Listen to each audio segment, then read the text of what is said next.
que es una cosa así como terrorífica. Realmente es un artista plástico el que vive en esa residencia, está muy cerquita de la esquina del muerto, entonces además tiene así su tinte ahí como misterioso. El artista se llama Etanis González, es artista plástico. Y siempre se inspiró como en la vida y obra de Reverón. Y este señor a lo largo de 3 años estuvo recogiendo muñecas, comenzó por las muñecas de su hija, ¿bien? Para poder hacer esta instalación, con el fin básicamente de, hacer como una crítica a ese producto excesivo, a ese reciclaje que es necesario, y también al paso de la ciudad. Sí, es una forma también de reflexionar, como te decía, desde la década de los 60 comienza a hablarse en Italia de ese arte poveda, o es arte pobre, ¿no? Y realmente era una crítica, una reflexión a esto que nos está llevando el consumismo, ¿no? Nosotros consumimos, compramos, desechamos y a veces no sabemos dónde va todo eso que desechamos, ¿bien? Sobre todo acá en Venezuela, que el sistema de reciclaje no es precisamente algo que esté como bien implantado en la sociedad, ¿no? Sí, ciertamente. Entonces le dijeron, aquí está la crema. No, sí, vamos a la playa. es así normalmente. Exacto. Porque era metro, ella le gustaban los metrosexuales. No sé, pero... que cuando te depilas eres metrosexual. Supuestamente sí. Bueno, esto no me gustaría que fuera negociable. Es decir, yo no puedo estar con... No estoy hablando solamente de tu esposo, de tus parejas anteriores. O sea, yo no puedo estar con un hombre, por ejemplo, con vello en el cuerpo porque no me gusta, pues, porque a mí... Bello, y eso no me importa porque... Otra cosa. Bueno, claro, pero para mí, por ejemplo, eso. Para mí siempre ha sido mi espacio, no lo negocio. Me gusta que me respeten mi espacio. Tenía antes parejas que no le gustaba mi carrera, mi profesión. Ajá, entonces eso tampoco lo negociaba yo. Muy bien. Mira, yo no me manejo en esos términos. Pero no es que ni suave ni gafo. O sea, ningún tipo de descalificativo, ni calificativo, ni nada de eso. Yo no lo permito. Adjetivo solo bueno. Solo bueno. Y cuando viene otra vez con otra cosa, le digo, mira, en esos términos no nos vamos a entender. Yo no estoy acostumbrado a eso. Chao. Si no puedes con eso, chévere, Sí. pero yo prefiero irme. No, bueno, Pero ser proveedor constante. Ok. Y aparte de eso... No, es que eso pesa, eso genera las otras cosas, porque cuando tú estás en una relación y te vuelves un único proveedor, entonces estás amañando o apañando a lo que yo siempre digo en contra, o sea, esto es una relación de a dos. Vamos al colegio contigo, por Onda, la superestación. He querido conversar esta mañana con Francisco Monaldi, economista, experto en petróleo, a propósito de lo que ocurre en Medio Oriente y de qué manera Venezuela se convierte o entra como un actor de alguna manera indirecto de este conflicto a propósito de lo que ocurre en el estrecho de Hormuz. Buenos días y bienvenido, Francisco, qué gusto conversar contigo esta mañana. Buenos días, encantado de estar con ustedes. Por favor. Bueno, hoy el mundo observa una escalada militar entre Estados Unidos e Irán que, ha impactado directamente el suministro energético global. Pero yo me preguntaba si estamos realmente ante un conflicto puntual o frente a un reordenamiento estructural del poder energético del mundo. Mira, yo creo que el impacto de lo que ha ocurrido en esta guerra va a ser de largo plazo. Obviamente el impacto principal es ahora en el corto plazo. Tenemos un corte del suministro de petróleo, de gas natural licuado, de una cantidad de fertilizantes, de todos los petroquímicos que se usan para hacer plásticos, de algunos minerales críticos que el mundo no sabía la significancia, digamos, de el estrecho de Hormuz para más allá del petróleo, todos estos otros productos.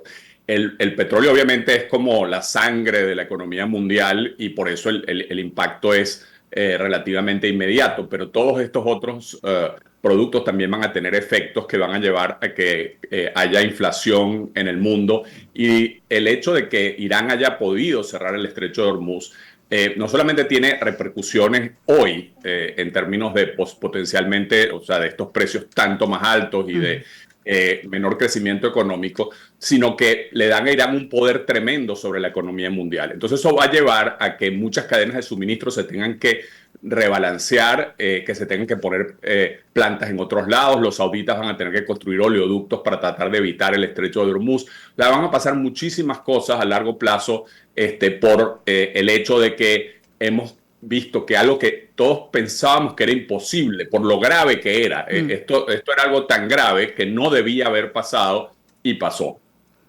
Ahora, considerando nuestras reservas probadas, ¿no? Hablo de Venezuela, ¿no? ¿Tiene el país la capacidad real de convertirse en un actor principal como proveedor de petróleo a todos estos otros países que tienen algún impacto, por supuesto, con su relación al Estrecho de Hormuz? No estamos hablando de algo menor. El 20% del comercio mundial de petróleo entiendo que lo concentra el Estrecho de Hormuz. Ahora, la pregunta es si Venezuela tiene la capacidad en este momento para responder a esa demanda.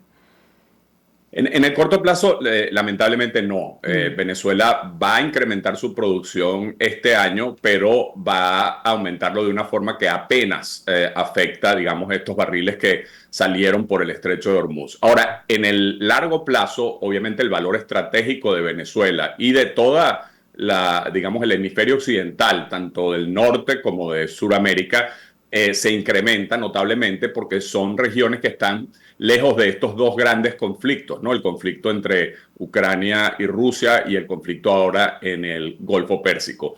Y eso ciertamente pone a valer a Venezuela, a Brasil, a Estados Unidos, a Guyana y a Canadá como productores de petróleo, y Venezuela siendo el que tiene menos desarrollado su gigantesco potencial. Sin duda, los ojos del mundo se tornaron aún más hacia Venezuela luego de este conflicto. Ahora, el crudo venezolano es muy diferente del que se produce en el Medio Oriente, es mucho más pesado. Hay algunas razones por las que no somos un sustituto, digamos, perfecto de este otro crudo, pero sin duda esto va a incentivar las inversiones en Venezuela si se dan las otras condiciones que necesitemos que se den en el país para que los inversionistas quieran venir. Eso es un punto fundamental. ¿Qué condiciones se necesitan para que finalmente las petroleras que ya están operando, pero puedan realmente, en alianza con el gobierno venezolano, tener una estructura sólida, que pueda Venezuela jugar un papel fundamental como un actor principal en la ruta energética mundial? Sí, en el corto plazo hay algunos proyectos que no son de largo plazo, sino son ya campos en Venezuela que tienen toda la infraestructura instalada, que solo hay que perforar un pozo o reparar un pozo que está cerrado, que esos, digamos, se pueden dar incluso sin que todos los elementos estén allí desde el punto de vista del marco institucional, de la ley, de la claridad de las políticas públicas. Entonces, la producción puede subir en los próximos 2 o 3 años hasta quizás 1.5 millones de barriles, es decir, 50%, lo que es bastante desde el punto de vista porcentual, dado que hoy en día producimos alrededor de 1 millón de barriles. Pero si lo que queremos es realmente aprovechar esta gigantesca oportunidad para subir, digamos, a lo que podría subir Venezuela, por ejemplo, 4 millones de barriles, eso requiere inversiones gigantescas en nueva infraestructura que no tenemos, es decir, nuevos oleoductos, nuevas plantas, un desarrollo de infraestructura gigantesco en la faja. Esos son más de 100.000 millones de dólares, ¿no? Eso las empresas solamente lo van a hacer si sienten que tienen un horizonte muy claro de largo plazo, y eso requiere un marco legal muy sólido, estabilidad política, requiere, yo te diría, una cosa importante que a veces la gente no menciona, es un consenso nacional de los diversos actores políticos sobre mantener el sector abierto a la inversión privada, porque la historia de Venezuela lamentablemente ha sido de ciclos en que abrimos el sector, pero después lo volvemos a cerrar. Entonces, los inversionistas quieren ver algo de claridad en un horizonte de 20, 30 años. Y el problema es que la política muchas veces tiene horizontes muy cortos, no de 20, 30 años. Ahora, Francisco, con relación al tema de la estabilidad, fíjate que, bueno, hoy las petroleras tienen un dilema. El Medio Oriente es un territorio inestable, no de ahora. Es decir, es un territorio que, bueno, goza de conflicto buena parte de lo que es su historia, ¿no? En el caso de Venezuela, bueno, hay, por supuesto, inestabilidad política también. La pregunta es, bueno, ¿en dónde sería mejor invertir? Tomando que en ambos escenarios, que pueden ser actores importantes, hay inestabilidad política. Sí, son dos tipos diferentes, digamos, Sí. de inestabilidad política, pero recuerda que ciertamente en los escenarios en que la demanda de petróleo sigue creciendo, que yo creo que son los más plausibles en la próxima década, 15 años, se van a necesitar muchos barriles de Venezuela para suplir al mercado mundial. Entonces, ciertamente, como tú dices, muchas empresas van a estar quizás dispuestas a tomar riesgos diferentes a los que están tomando en esas regiones conflictivas para diversificar su producción. Pero por otro lado, si tú lo ves en el corto plazo, en los próximos 5 años, hay países con muy sólidas instituciones como Brasil, como Canadá, como Estados Unidos, que están muy abiertos a la inversión, que son competidores evidentes del Medio Oriente en esa variable, digamos, en la variable de estabilidad jurídica, de impuestos, etcétera. Pero ciertamente, por eso te decía antes que yo creo que Venezuela tiene una oportunidad histórica, ¿no? Y si vamos a aprovechar todo el potencial, tenemos que crear esas condiciones para que se materialice. Pero ciertamente sí hay una oportunidad muy grande. Ojo, por otro lado, países como Arabia Saudita van a gastar miles de millones de dólares en infraestructura para evadir el estrecho de Hormuz y tratar de reducirle los riesgos también a las inversiones en Arabia Saudita. Y recuerda que los costos, una de las grandes diferencias es que los costos en el Medio Oriente, por lo productivo que son sus yacimientos y por el tipo de petróleo que ellos tienen, que es liviano, ellos son muchísimo más competitivos que nosotros. O sea que tal cual lo que tú dices, hay que balancear, las empresas van a tener que balancear esos riesgos, diversificarlos, pero aún así tenemos que hacer un esfuerzo grande nosotros por ser atractivos. Sí. Ahora, la inversión petrolera en Venezuela está definitivamente atada a un cambio político por la vía electoral. Es decir, Mira, yo creo puede que estar separado, puede estar separado, independientemente de lo que ocurra políticamente en Venezuela, igual se pueden dar estas inversiones importantes para el país en materia energética. Yo creo que esas que te comentaba de corto plazo, de la infraestructura que ya está hecha, sí se pueden dar con un horizonte corto, de 2, 3 años, porque los inversionistas recuperan su inversión en ese horizonte. Pero las de más largo plazo requieren cierta claridad sobre qué va a ocurrir en Venezuela en términos de elecciones. No el resultado, pero el hecho de que haya un proceso, digamos, claro digamos, de políticas hacia futuro, de cómo se va a determinar quién gobierna Venezuela. El otro punto, Francisco, es la distribución de la renta, ¿no? Sobre todo en el caso de Venezuela.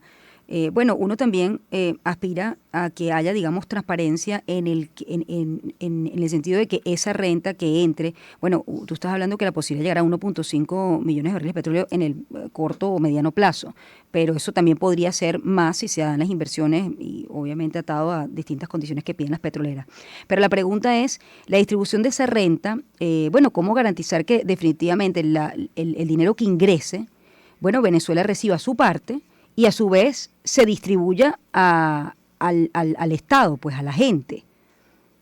Sí, bueno, una primera cosa es que tiene que haber un buen diseño del marco institucional y fiscal para que Venezuela capture una parte importante de esa renta sin dejar de ser competitivo. Y eso requiere una serie de cosas relativamente técnicas, pero básicamente eso tiene que estar muy claro, ¿no? Eso tiene que funcionar muy bien.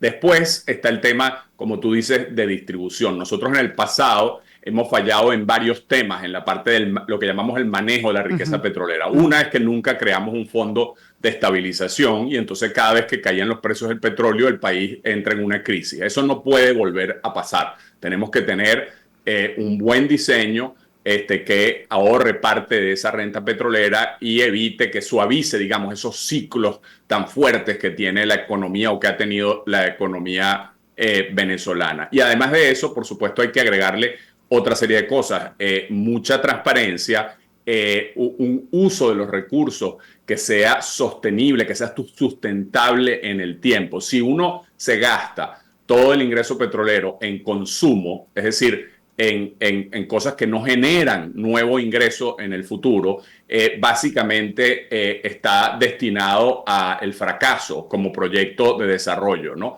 Y eso ha sido uno de nuestros importantes problemas. Los países que han sido exitosos, los países petroleros que han sido exitosos, han sabido manejar estos dos temas y son un reto. La verdad que son un reto porque muchos países han fracasado y Venezuela lamentablemente ha tenido problemas con el manejo de la riqueza petrolera. Y un último punto, Shirley, creo que es muy importante, es entender que incluso si nos sale todo bien, Venezuela ya tiene una población mucho más grande de la que tenía en el pasado. Entonces, no es lo mismo que en la época dorada de Venezuela, cuando la economía crecía y todo mejoraba, porque en esa época estaba creciendo el número de barriles por habitante que estábamos produciendo. Eso ahora es muy difícil que ocurra. Entonces necesitamos diversificar también la economía. Esto no puede ser solo un proyecto petrolero. Esto tiene que ser un proyecto de desarrollo del país en los nuevos ámbitos, con las nuevas tecnologías. Entonces es un reto, la verdad, complejo. A ver, quiero aprovechar la oportunidad que hablo contigo, el punto de lo que es la economía local, ¿no? Sobre todo porque hay distintas posiciones con respecto a si en medio, digamos, de esta alianza petrolera, sería necesario dolarizar el país oficialmente, no de forma desorganizada ni de facto como ocurrió en el pasado o ha venido ocurriendo, sino una política de Estado con respecto a la moneda. ¿Eso sería favorable, digamos, para el desarrollo económico de la nación o más bien sería una camisa de fuerza? Mira, yo me he concentrado como economista en el tema petrolero, pero ese es un debate muy importante entre mis colegas macroeconomistas y la verdad que hay diversas visiones. Para los economistas petroleros típicamente no suena lógico que un país petrolero se dolarice. ¿Por qué? Porque eso te quita parte de las herramientas que tienes para estabilizar eso que te decía, esos ciclos fuertes que tiene la economía. Sin embargo, un país como Ecuador logró dolarizar y, digamos, no les ha ido mal. Aunque tú vas a Ecuador y algunos economistas te dicen que ha sido una camisa de fuerza. Ahora, hay modelos intermedios. Por ejemplo, un país que ha sido muy exitoso a pesar de todos sus problemas políticos en América Latina es Perú.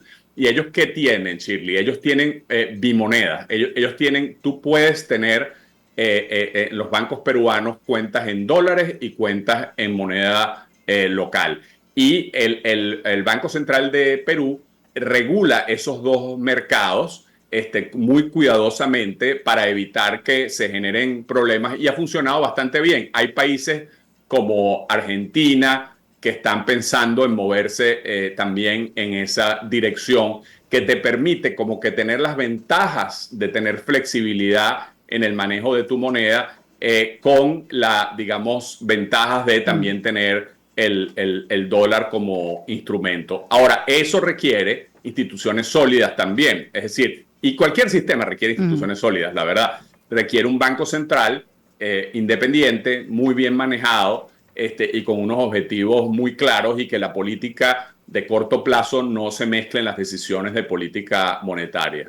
Hay otro punto también, un poco aterrizando el tema en lo que es la política o la dinámica económica local, que tiene que ver con, bueno, el precio de la gasolina en el país, ¿no? Sobre todo entendiendo si efectivamente la producción de barriles de petróleo va a crecer. Hablamos siempre del tema de exportación, pero ¿qué pasa en el mercado interno? Bueno, ¿qué tan rentable o no es que el Estado siga subsidiando el combustible? Y también en medio, desde el punto de vista económico, en medio de un país que tiene todavía inflación, bueno, que se den los ajustes que deberían darse. El problema es el contexto económico en el que estamos. Tal cual. Fíjate, de hecho, todos los países de la región ahorita están confrontando esta realidad complicada de que está subiendo el precio del petróleo tremendamente y eso puede trasladarse, incluso en Estados Unidos es un problema, ¿no? Se puede trasladar a precios de la gasolina y precios del combustible para transporte muy significativos que tienen le dan un golpe muy duro en el bolsillo a la gente y son políticamente explosivos. Lo estamos viendo, el presidente de Chile ha perdido 10 puntos de popularidad desde que llegó a su mandato. Entonces, los países buscan mecanismos para tratar de suavizar la rapidez con que eso impacta a los ciudadanos, pero a su vez tienen que ajustar los precios, porque si no puedes volver al desastre que era Venezuela. No hay nada peor que subsidiar a la gasolina como política pública. Para darte una idea, Venezuela llegó a gastar más en subsidios a la gasolina que el combinado de educación y salud, y además es un subsidio que no solamente promueve contaminación, emisiones de CO2 y además genera tráfico, etcétera, sino que se concentra en los sectores más pudientes de la sociedad, el subsidio, ¿no? Los venezolanos más ricos llegaron a recibir $10,000 al año de subsidio de la gasolina, ¿no? Eso no puede ser. Ahora, hay que crear un mecanismo para que si tú subes el precio de la gasolina, los ciudadanos más pobres sean compensados, porque si bien ellos reciben un pedacito del subsidio, mucho más pequeño, para su bolsillo es mucho más importante como proporción de sus ingresos. Entonces, es un tema complejo. Los países en el mundo han tratado de resolverlo de diversas formas, pero sin duda es un tema crucial para Venezuela. No podemos volver a tener los subsidios más grandes del mundo de gasolina. Los dos países con los más grandes subsidios eran Venezuela e Irán, y ambos eso les ha causado consecuencias muy negativas. ¿Cómo ves a Venezuela, para cerrar, Francisco, en el corto y mediano plazo a propósito del tema petrolero? ¿Dónde lo ves ubicado? ¿Lo ves como un actor sólido, más allá del tema, digamos, político, en el mercado energético global en este momento? Mira, Venezuela tiene la ventaja no solamente de estar fuera de ese conflicto, sino que además en los barriles pesados hoy en día son muy valorados, sobre todo en los Estados Unidos y en India. Y entonces el petróleo venezolano es muy buscado en este momento y tiene descuentos mucho menores. No me estoy refiriendo ni siquiera a todo el tema del mercado negro, sino incluso en el mercado normal, ¿no? Entonces es una situación muy positiva. Evidentemente, si vemos los ingresos de Venezuela, tanto el precio está subiendo como la cantidad está subiendo, es decir, las dos cosas están subiendo. Este debería ser un año muy bueno para la economía venezolana. Todavía eso no se está viendo, pero debería materializarse en el tiempo. Y hay que aprovechar esa circunstancia para construir las bases con el tema político, con el tema institucional, para que eso sea sostenible y no sea simplemente digamos, una subida temporal. Yo te agradezco mucho, Francisco. Tengo que despedir. Francisco Monaldi, economista, experto en petróleo de Rice University, ha sido mi invitado a esta hora. Gracias, Francisco. 7:24, gracias. Hacemos una pausa, ya volvemos. Canaima es un tema interpretado por el cantante Yampe. ¿Sabías que eso que publicas en tus redes sociales pudiera estar alejándote del trabajo que sueñas? Hola, soy Isa Bermúdez y esto te puede interesar. Y es que un estudio reciente confirma que 7 de cada 10 empresas en México ha descartado candidatos por sus redes sociales. Y es que te cuento que a nivel global se reporta que un 70% de las empresas ha rechazado candidatos por su actividad en redes sociales. Esto según un estudio de Career Builder. Y entre las razones típicas destacan fotos inapropiadas, opiniones radicales o quejas sobre jefes pasados. El informe menciona un tema que ha generado debate, y es que las redes sociales borran la frontera entre lo personal y lo profesional, con reclutadores que están revisando perfiles personales en procesos formales. Ahora te pregunto, ¿tú crees que es justo que un post viejo te cierre puertas laborales? O sí, las empresas definitivamente deben enfocarse en evaluar no solo las habilidades duras, sino también cómo te comportas. Mi recomendación es que siempre cuides tu huella digital. Lo que pasa es que nosotras las dos seguimos absolutamente activas en trabajo. Pero es que nunca dejamos de serlo. Nunca dejamos de serlo. Yo no tengo memoria de haber estado. Yo tuve un solo paréntesis en mi existencia, que fue un posparto, que de 8 meses de amamantamiento. Lo que pasa es que ahorita uno lo disfruta diferente, porque claro, ya tú no tienes, responsabilidades, o no tienes, y lo que hace, ¿quién le va a decir a uno qué es lo que tiene que hacer? Por a eso, estas alturas de la a vida. cierta edad no importa lo que te digan, haces lo que te provoca, trabajas si quieres trabajar, si no quieres trabajar, y tienes la posibilidad de no hacerlo, lo haces. Es decir, esa segunda libertad es eso, es la desfachatez de ya no importa el qué dirán. Yo nunca me he sentido tan creativa como ahorita. Yo a veces creo que es como ¿Quieres que, saber por qué? bueno, yo no te sabría dar una explicación científica. La que a mí se me ocurre Ajá. es que yo creo que todo lo que tienes en la cabeza empieza como a salir.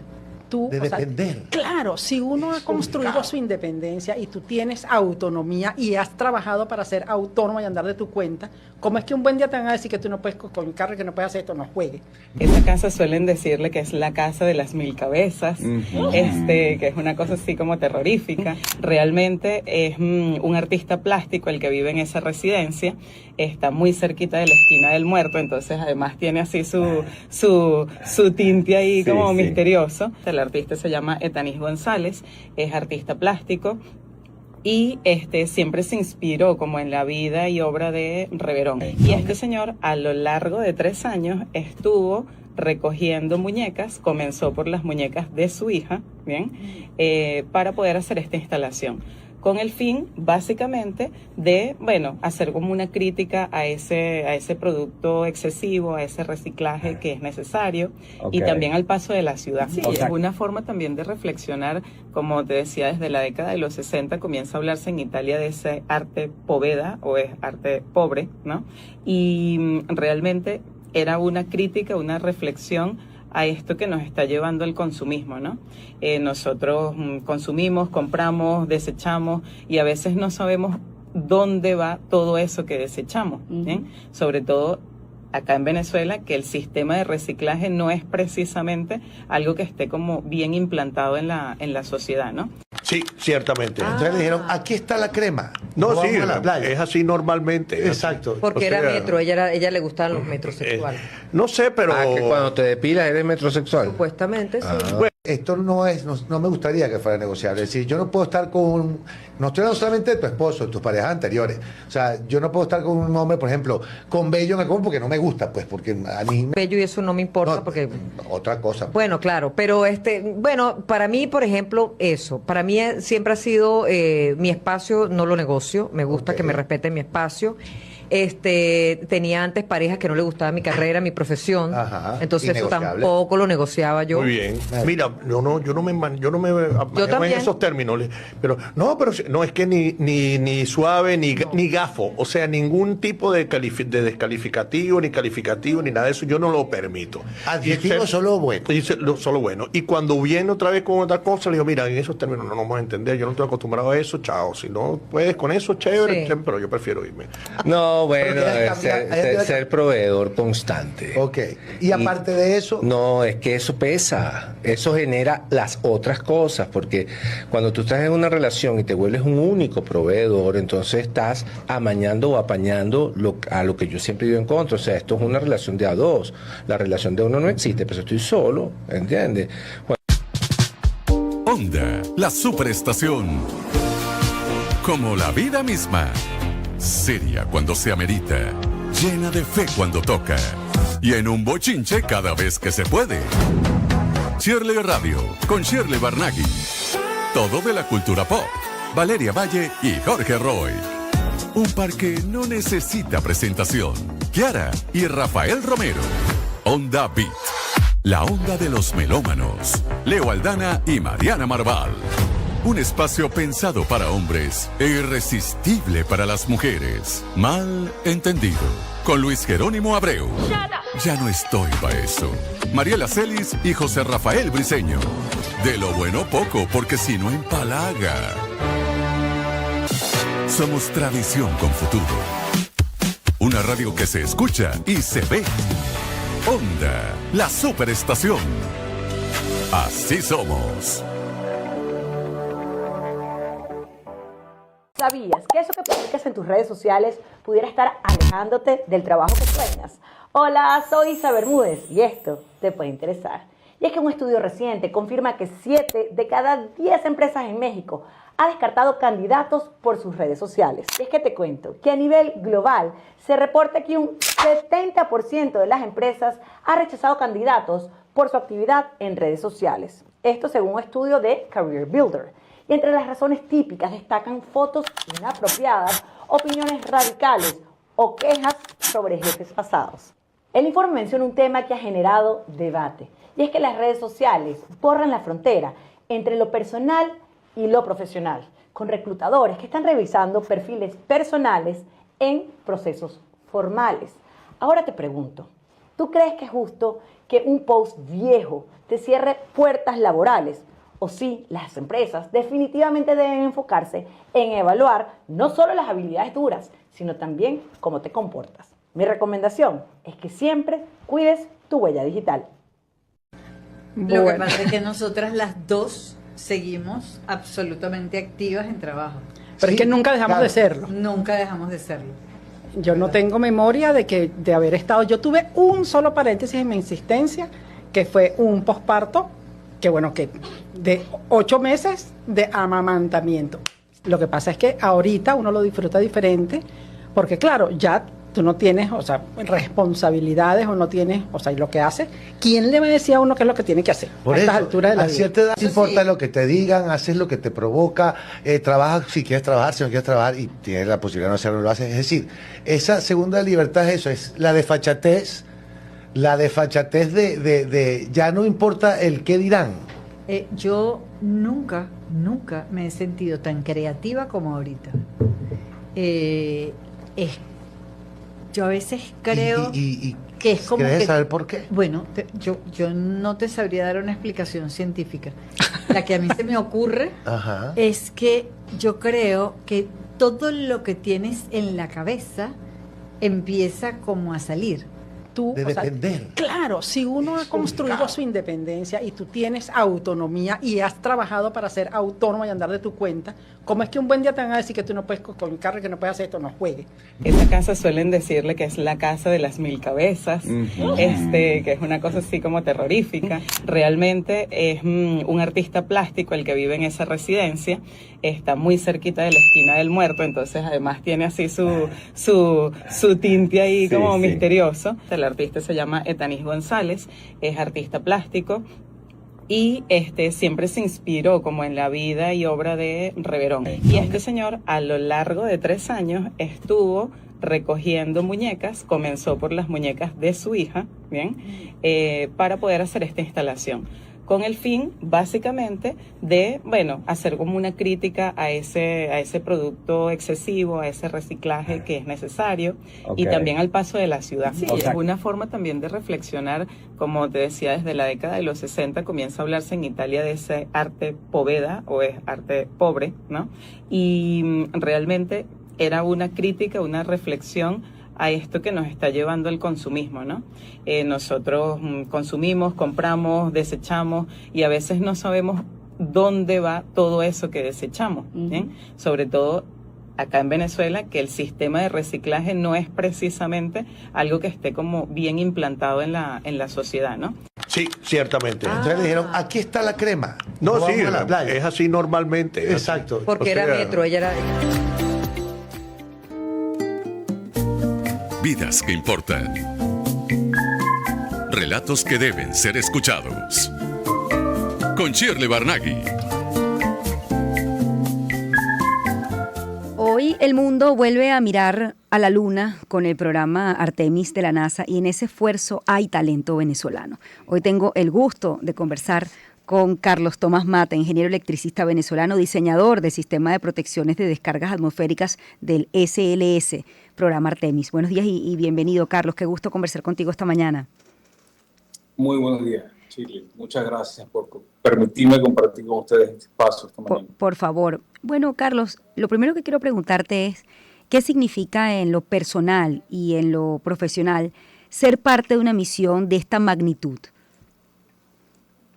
Mira, esa es una pregunta muy difícil de contestar porque las emociones son muy complicadas y difíciles de explicar también, pero posiblemente te lo podría resumir en una emoción indescriptible. Realmente, pues yo he tenido la fortuna de estar aquí en esta área donde se despegan cohetes por muchísimos años. Comencé viendo los despegues de los transbordadores y ahora ver el programa de Artemis llegando a la Luna nuevamente después de más de 50 años en que Apolo lo hiciera, te hace sentir realmente muy pequeño. ¿Hace cuánto Una comenzó? emoción gigante. ¿Hace cuánto comenzó tu intervención en este proyecto, ¿no? Porque bueno, hoy estamos viendo ya de alguna manera el desarrollo puesto en práctica de todo lo que ustedes han venido trabajando, pero ¿cuándo comenzó tu relación específica y en qué área con este proyecto Artemis de la NASA? Mira, con el proyecto Artemis va más atrás del proyecto Artemis, que era el proyecto de Constellation, de constelación de la NASA. Cuando ya se supo que se iba a retirar el transbordador, comenzaron a hacerse planes para la nueva onda, nueva línea de cohetes espaciales, y comenzamos a construir la plataforma de lanzamiento y el sistema de protección para los vehículos en la plataforma 39B del Centro Espacial Kennedy, y esa es la plataforma donde hoy en día están despegando sus cohetes. Son en el año 2007 aproximadamente comenzamos a hacer sus diseños, en 2011 se terminó la construcción de esos sistemas, y después comenzamos con todo lo que es la construcción del Mobile Launcher, que es la plataforma donde se monta el cohete para despegarse, sistemas de instrumentación, monitoreo, y es fácil ver cómo despega un cohete y en 8 minutos está en la atmósfera, pero la cantidad de años que lleva la preparación, todos los diseños y que todo fluya bien, es muchísimo, y mucha gente envuelta en estos programas. Ahora, en términos simples, ¿no? ¿Qué es ese sistema y por qué es tan crucial en una misión espacial? Mira, esos sistemas son importantes porque precisamente de aquí donde despegan estos cohetes, en la Florida, en la costa este de la Florida, hay una gran cantidad de incidencias de descargas atmosféricas. Y estos sistemas que se despegan, que se envían al espacio, son muy sensibles porque no tienen protección. Agregarle protección contra rayos electromagnéticos es agregarle peso. Y tratamos más bien de que el peso sea el mínimo porque cuesta mucho dinero subir peso al espacio. Entonces queremos estar seguros que estas descargas atmosféricas en la Tierra no dañan estos equipos o los puedes comprometer para que puedan funcionar optimalmente cuando están en el espacio. Entonces eso es muy importante. ¿Cuál fue, Carlos, para ti el mayor reto técnico que enfrentaste trabajando en ese sistema? Mira, eso es una lista larga, Shirley, pero tú sabes que esto no son cosas que se hacen todos los días. Entonces uno tiene que rebuscarse muchas cosas y averiguar y tratar de responder el ¿y qué tal? Y si por si acaso. Imagínate, cuando comenzamos con estos diseños ni siquiera sabíamos cuál era el tamaño de los vehículos que íbamos a estar desplegando. Entonces me dijeron, mira, toma las mejores asunciones que puedas tomar, pero asegúrate que funcione. Eso posiblemente fue una de las cosas más complicadas que me tocó decidir. Oye, Carlos, tú eres venezolano, ¿no? Y me gustaría, más allá de lo que es noticia hoy, que es justamente todo lo que están haciendo los astronautas y bueno, todo el equipo en esta misión, es cómo fue ese camino desde Venezuela hasta formar parte de un programa espacial de esta escala, ¿no? De esta magnitud. ¿Cuál es tu historia? Bueno, te puedo decir que comenzó moviéndome hacia el área de mi educación y sin tener noción ni visión de que algún día estaría haciendo las cosas que he llegado a hacer. Y sinceramente, pero ni por la más remota imaginación mía me pasó que iba a hacer las cosas que he hecho. Y lo de diseñar el sistema de protección contra rayos del Artemis y muchos otros sistemas que hemos diseñado aquí, son cosas pequeñas comparadas con otras muchas cosas que hemos hecho. Y de verdad que ha sido una travesía increíble. Tengo mucho que agradecerle a muchísima gente, muchísimos mentores, muchas personas que me dieron la oportunidad y que confiaron en que yo me encargaría de hacer todas estas cosas que he tenido la oportunidad de hacer, con la ayuda de muchísimos profesionales que han trabajado conmigo estos años. Háblame de tu vida en Venezuela, si te graduaste aquí, el título, digamos, universitario, y luego cómo fue ese camino en los Estados Unidos, por ejemplo, ese primer día en la NASA. Hablemos de ese recorrido en tu vida. Sí, voy a echarte un poquitico más para atrás. Cuando tenía como 8 o 9 años, trabajé con los Estados Unidos del Centro Espacial Kennedy, y esa imagen se quedó grabada.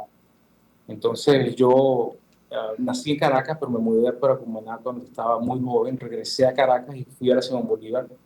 Estudié en la Simón Bolívar, me gradué de ingeniero electricista en el año 93. Y en el año 95 decidí venirme para los Estados Unidos a hacer un posgrado. lo que fuese que significara eso, porque no estaba muy claro todavía.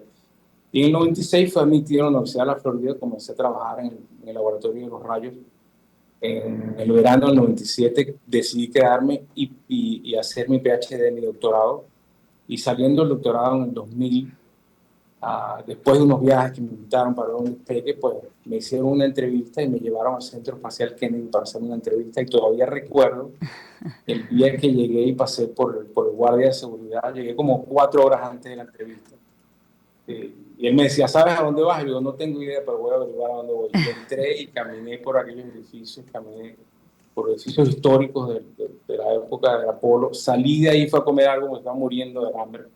Y regresé y aún estaba 1 hora antes de la entrevista, sumamente emocionado por lo que venía. Y de verdad que nunca me imaginé todo lo que sucedería después de ese día. Y además que yo supongo que tú recordaste esa primera vez que visitaste el centro espacial y bueno, ese momento en el que, oye, regresas como un profesional, eso marca definitivamente.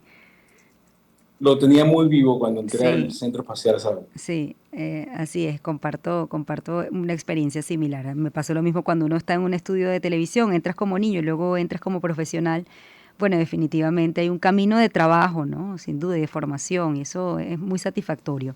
Oye, ¿qué fortalezas crees, Carlos, que tiene el profesional venezolano en áreas como la ingeniería y la ciencia, ¿no? Por tu formación base sale de la Universidad Simón Bolívar. Oye, Chilo, yo tuve la fortuna de ir para la Universidad Simón Bolívar y me dio una formación increíble. Fíjate que yo llegué a hacer una maestría en la Universidad de la Florida y prácticamente todas las cosas que vi en la maestría, de alguna manera las había visto en la Universidad Simón Bolívar. Entonces, para mí se me hizo la maestría una cosa muy sencilla. Y fue por una formación integral y completa, de verdad que extremadamente buena. Muchos de los profesores en la Universidad de la Florida me decían, oye, tú no tendrás más compañeros como tú que se hayan formado ya que quieran venir, y así terminaron viniéndose como 5 o 6 personas más, en ellos incluido mi primo, mi hermano, unos amigos que tenían en la universidad, que todos habían pasado por la Universidad Simón Bolívar. De verdad que nos formamos, y los venezolanos en general que llegan aquí con ganas de trabajar y son formados profesionalmente en Venezuela, tienen una ética increíble y unas ganas de trabajar y desarrollarse, pues magnífica. De verdad que no tengo absolutamente nada, sino cosas positivas por decir. A ver, tú que de alguna manera has estado cerca de esta misión, ¿por qué volver a la Luna hoy, ¿no? ¿Qué realmente se está buscando? Ciencia, tecnología, geopolítica. ¿Cuál es el propósito de esta misión, específicamente de la Luna en esta oportunidad? Oye, Chile, me gustaría responderte esa pregunta en 2 partes. Porque hay una parte técnica, pero me parece que hay una parte intangible que es un poco más inspiracional, y a lo mejor nadie lo ve de esa manera. Mira, hace más de 50 años, uno de los astronautas del Apolo 8, si mal no recuerdo, dijo, hemos viajado todo este camino hasta aquí, cuando ya estaban en la Luna, para darnos cuenta que hemos descubierto la Tierra. A mí esa frase me impresionó mucho y de verdad que no la entendí sino hasta mucho después. Y ayer el piloto de Artemis 2, cuando estaban ya llegando a la Luna, volteó hacia la Tierra y dijo que la gente pensaba que los afortunados eran ellos, viajando en una cápsula diseñada por el hombre en el espacio, sin darse cuenta de que la humanidad está viajando en un cohete, con una nave espacial única, donde viajamos todos los seres humanos, los animales, las plantas, todos los seres vivientes, cruzando por el universo, ¿verdad? Y no tenemos las limitaciones de unas paredes, de unas ventanas mínimas por donde prácticamente no podemos ver. Estamos dependiendo, los astronautas dependen del sistema que los mantienen vivos, y nosotros tenemos cualquier cantidad de libertad y belleza en el oasis, como lo dijo Víctor Glover, que es el piloto de la cápsula. Y a mí eso de verdad que me emocionó muchísimo, me hizo reflexionar mucho también. Pero más allá de este lado filosófico, inspiracional, mira, hay mucho conocimiento que adquirimos con estas misiones. Y entre una de ellas, a lo mejor también intangible, la inspiración que se le da a generaciones, a millones de personas, millones de niños, de quererse superar, querer convertirse en científicos, en técnicos, en ingenieros, en médicos, en personas que formen parte de estos programas increíbles. Y eso de por sí es sumamente difícil, ¿no? Motivar a un muchacho para que vaya a la universidad, se gradúe y sea una persona productiva es difícil. Imagínate tú lograr hacerlo a una escala de millones, de múltiples naciones y de varias generaciones también. Para mí eso no tiene un valor tangible. ¿Cuál es el momento en el que, a ver, tú en lo personal y en lo profesional, no te diría temor, pero sí quizás incertidumbre, en el momento del lanzamiento, en el vuelo, en el aterrizaje, cuando este sistema es más crítico, por así decirlo? ¿Y cómo lo manejas? Por ejemplo, ¿cómo manejaste el despegue?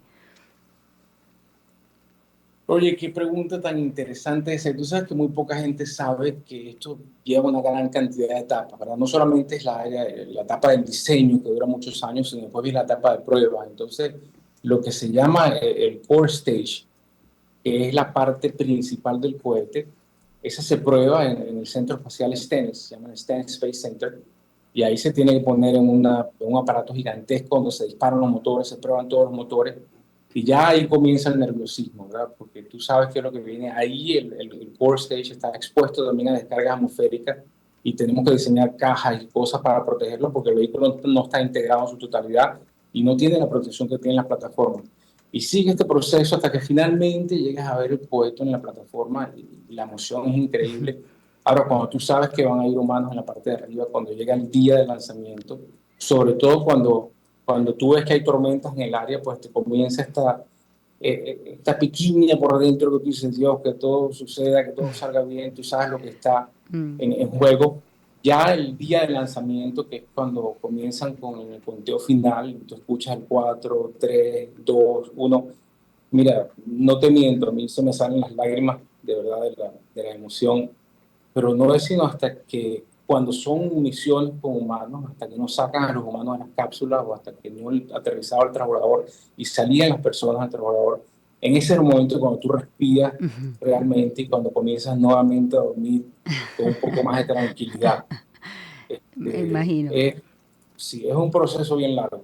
En esta etapa, ¿tú te encuentras monitoreando también la misión o ya el sistema, después de que, bueno, ellos han completado lo que es el despegue y ya una vez pues llegado al propósito inicial, hasta ahí pues llega el monitoreo tuyo en particular? Correcto, una vez que el vehículo despega, pues yo paso a ser un observador, me mantengo al tanto, tengo gente que está trabajando dentro de la misión con la que me comunico y pues estoy pendiente de todos los medios, como imagino que mucha gente lo está, y ya estamos comenzando a trabajar en preparar todas las cosas para la próxima misión, porque eso también es otro proceso largo también. ¿Qué viene después de la Luna? ¿Marte, estaciones permanentes, turismo espacial? Mira, el goal ahora mismo, la meta es establecer una base lunar que se utilizará como una base para poder hacer exploraciones más profundas, y la próxima sería Marte. Y para eso hay una gran cantidad de problemas que hay que resolver. Lo que se están trabajando ahora mismo y se ha estado trabajando por muchísimo tiempo. Pero la meta es llevar a los humanos a Marte y traerlos con vida. Bueno, yo tengo que ir despidiendo, Carlos, pero sí quiero preguntarte, cuando tú haces un balance de tu recorrido, ¿no? Y estás hoy ahí y has tenido la oportunidad de estar tan cerca de un momento que, bueno, que marca un antes y un después en la historia del mundo, ¿no? Y está tu nombre allí. ¿Qué te dices a ti mismo? ¿Qué le dices a tus hijos y a tu familia y al país, a Venezuela? Oye, Chile, mira, yo no soy una persona que habla mucho de lo que hago. A lo mejor bromeo más de lo que hablo de mi trabajo y nunca me he sentado a pensar con detenimiento los logros, las cosas que he logrado. Nunca he hecho absolutamente nada buscando un reconocimiento ni que mi nombre quede grabado en un lado. Sí he dejado marcas en varios lugares y sé que dentro de muchos años alguien mirará mi nombre escrito en algunos lugares y dirá, pero ¿quién será esta persona que estuvo aquí? Y pienso, pues, como ya lo he dicho en ocasiones anteriores, que lo que le puedo decir a los venezolanos, en especial a la juventud, me hacían esa pregunta hace poco, era que tenemos que fijar nuestras metas mucho más alto de lo que nosotros nos imaginemos. porque con seguridad vamos a llegar mucho más alto de lo que de otra manera hubiésemos podido llegar. Y realmente no hay límite, ¿no? Lo que sí tenemos que hacer es no solamente fijarnos las metas, sino cada día hacer algo para acercarnos un poco más a esas metas bien altas que nos fijamos. Yo te agradezco mucho que nos hayas dado esta entrevista aquí a los venezolanos, Carlos Tomás Mata y su rol clave en la misión Artemis II. Ahí está el nombre de no solo Carlos, también hay otra venezolana involucrada en esto y otra que entrevistamos, por cierto, ayer que comenzó antes, ya no está en la NASA, pero comenzó antes la preparación con los astronautas. Te iba a preguntar, ¿cuántos venezolanos hay actualmente en la NASA? Sé que hay 2 que están participando, en tu caso otra persona más, pero ¿hay más venezolanos participando en esta misión o en la NASA en total? Sí, claro, hay muchísimo. Mira, mi hermano Ángel Mata trabaja dentro del Centro Espacial Kennedy, trabaja precisamente con los sistemas de monitoreo meteorológico y de los rayos. Conozco 2 venezolanos más en el Centro Espacial Kennedy solamente que trabajan en el área de energía, de electricidad, pero están los otros espaciales como Johnson, el Centro Espacial Marshall, Stennis, Langley, y no te puedo decir cuántos venezolanos hay, pero hay una gran cantidad de venezolanos y te aseguro que en cada uno de esos centros hay otros venezolanos trabajando en programas espaciales también. Qué hermoso. Gracias, Carlos. Carlos Tomás Mata, ingeniero electricista venezolano, diseñador del sistema de protección de descargas atmosféricas del SLS, del programa Artemis. Hoy el mundo vuelve a mirar la luna con el programa Artemis de la NASA y ese esfuerzo tiene allí talento venezolano. 7:52, vamos a hacer una pausa, ya volvemos. ¿Sabías que eso que publicas en tus redes sociales pudiera estar alejándote del trabajo que sueñas?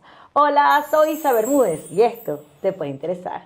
Y es que un estudio reciente confirma que 7 de cada 10 empresas en México ha descartado candidatos por sus redes sociales. Y es que te cuento que a nivel global se reporta que un 70% de las empresas ha rechazado candidatos por su actividad en redes sociales. Esto según un estudio de Career Builder.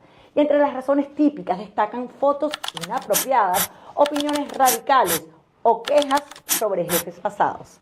El informe menciona un tema que ha generado debate, y es que las redes sociales borran la frontera entre lo personal y lo profesional, con reclutadores que están revisando perfiles personales en procesos formales. Ahora te pregunto, ¿tú crees que es justo que un post viejo te cierre puertas laborales?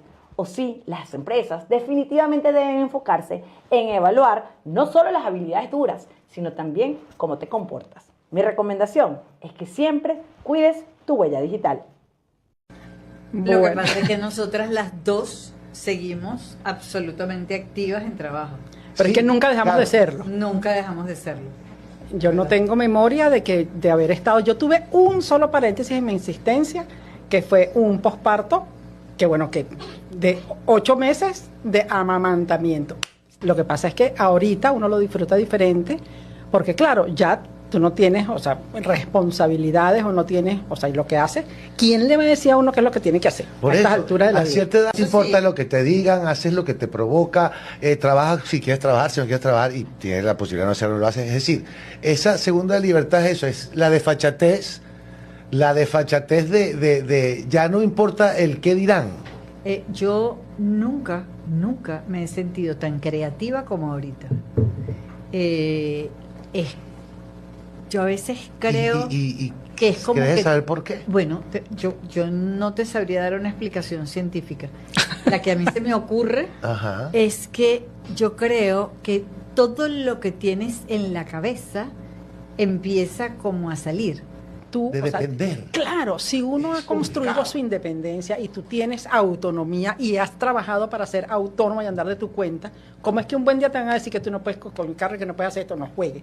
Esa casa suelen decirle que es la casa de las 1000 cabezas, que es una cosa así como terrorífica. Realmente es un artista plástico el que vive en esa residencia, está muy cerquita de la esquina del muerto, entonces además tiene así su tinte ahí como misterioso. El artista se llama Etanis González, es artista plástico y siempre se inspiró como en la vida y obra de Reverón. Y este señor a lo largo de 3 años estuvo recogiendo muñecas, comenzó por las muñecas de su hija, ¿bien? Para poder hacer esta instalación.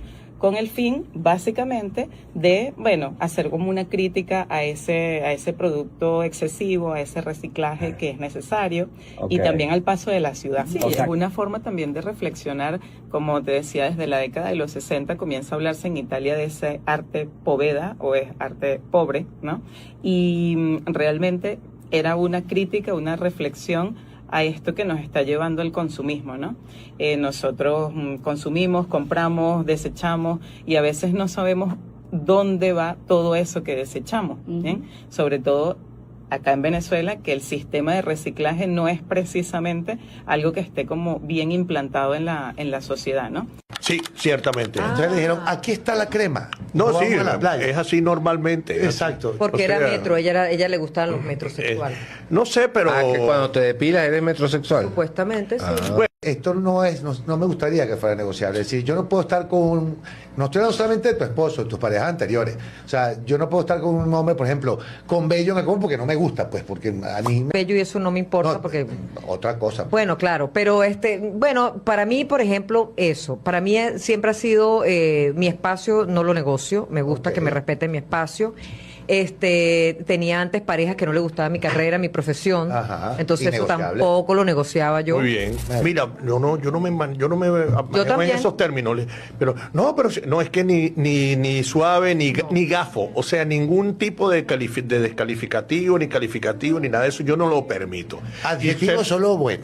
Solo bueno. Y cuando viene otra vez con otra cosa, le digo, mira, en esos términos no nos vamos a entender, yo no estoy acostumbrado a eso, chao. Si no puedes con eso, chévere, pero yo prefiero irme. No, bueno, ser proveedor constante. Ok. Y aparte de eso... No, es que eso pesa. Eso genera las otras cosas, porque cuando tú estás en una relación y te vuelves un único proveedor, entonces estás amañando o apañando a lo que yo siempre digo en contra. O sea, esto es una relación de a dos. La relación de uno no existe, pero estoy solo, ¿entiendes? Onda, la superestación. Como la vida misma.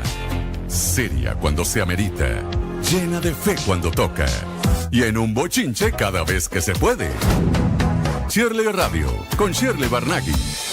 Todo de la cultura pop. Valeria Valle y Jorge Roy. Un par que no necesita presentación.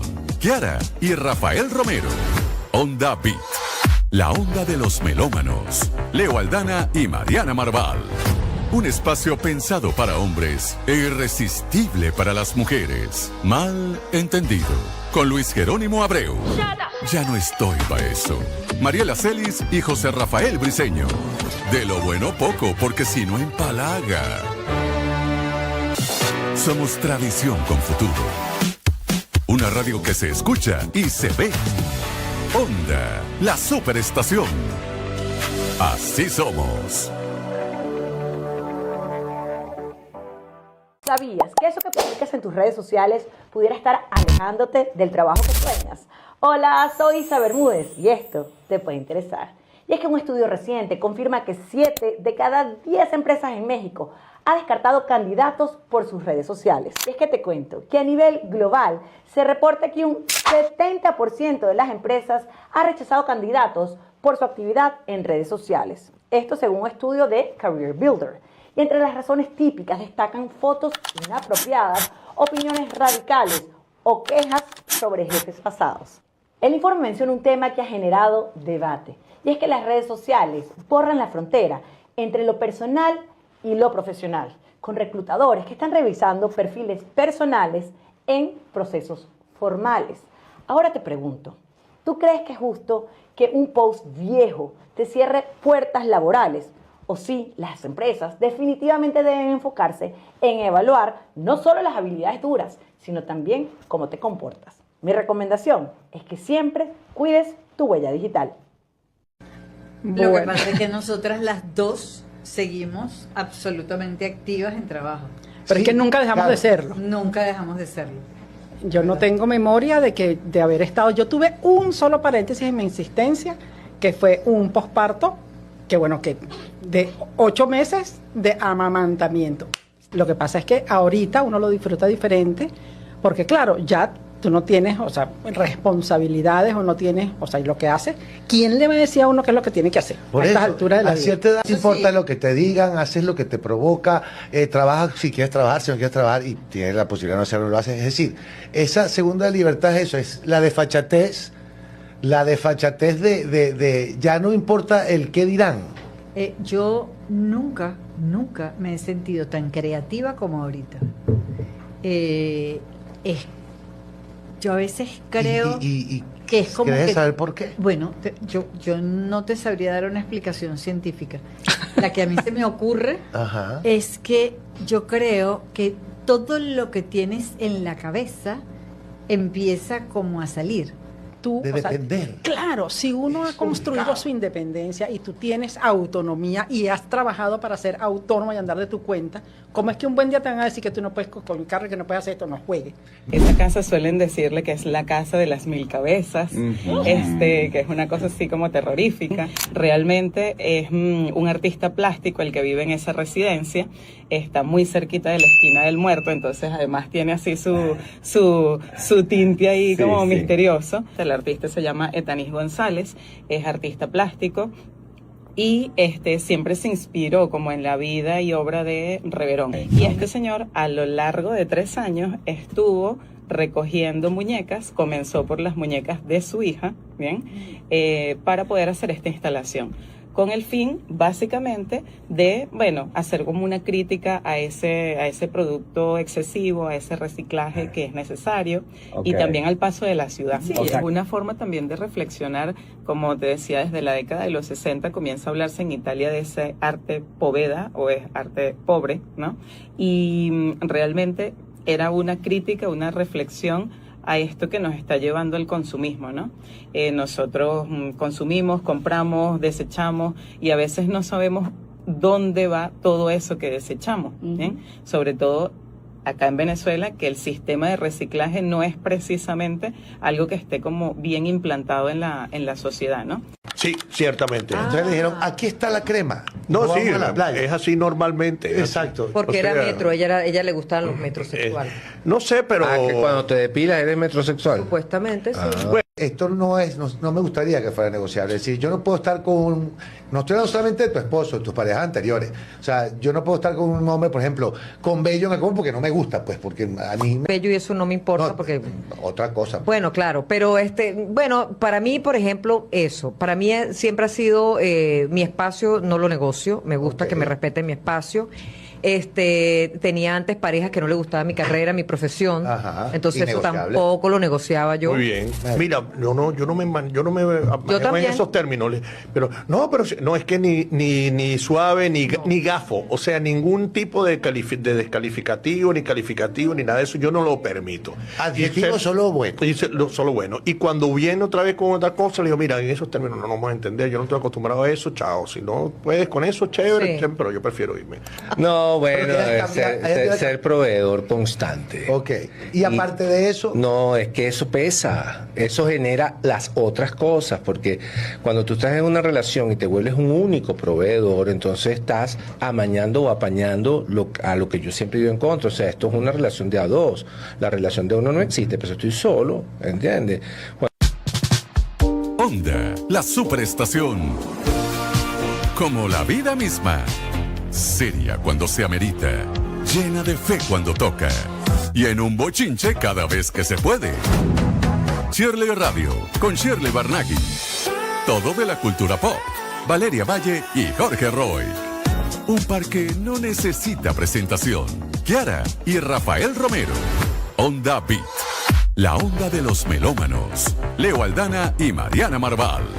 Un espacio pensado para hombres e irresistible para las mujeres. Mal entendido. Con Luis Jerónimo Abreu. Ya no estoy para eso. Mariela Celis y José Rafael Briceño.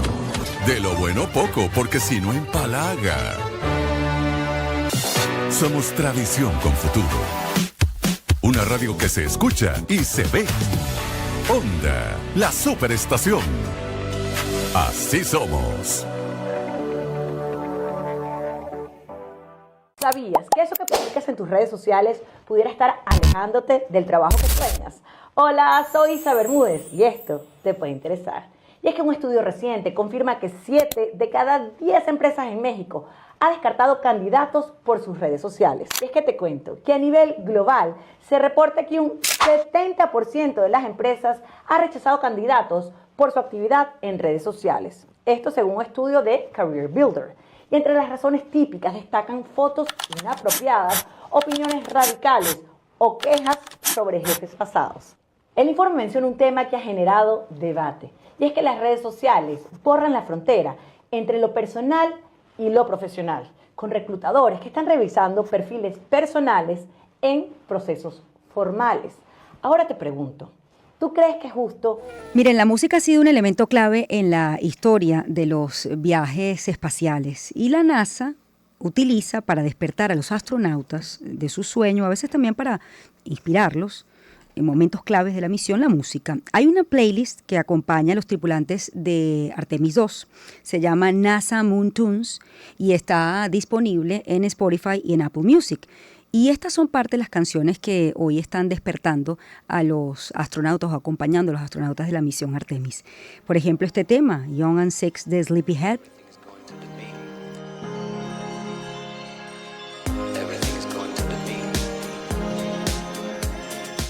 También lo acompaña Billie Jean de Michael Jackson.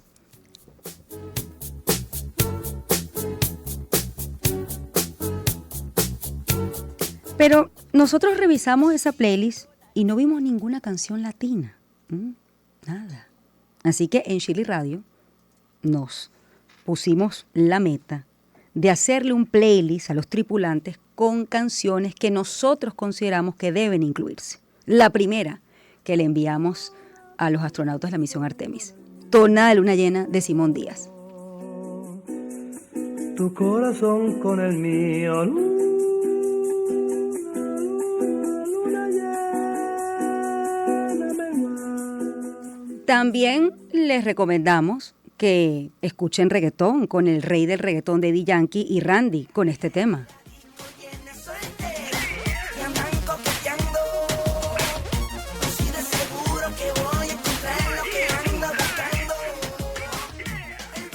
También les recomendamos que escuchen Rubia Sol Morena Luna de Caramelos de Cianuro.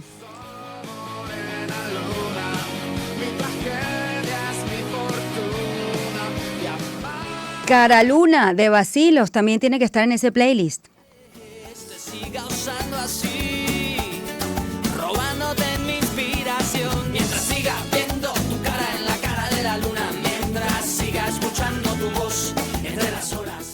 Y también de Sol a Sol de Servando y Florentino. Ellos están en la luna, pero el sol siempre sale.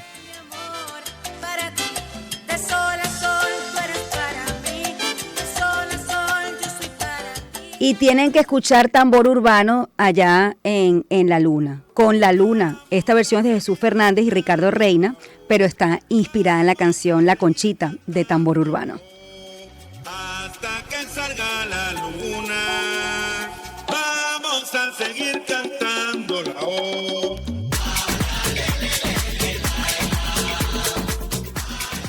La versión original, vamos a ponerla también, La Conchita de Tambor Urbano, que tiene que sonar allí. ¿No la tienes allí? Creo que la tienes ahí, ¿no? Bueno, esta versión en electrónica de Jesús Fernández y Ricardo Reina. Ahí está. Vamos a seguir cantando la O.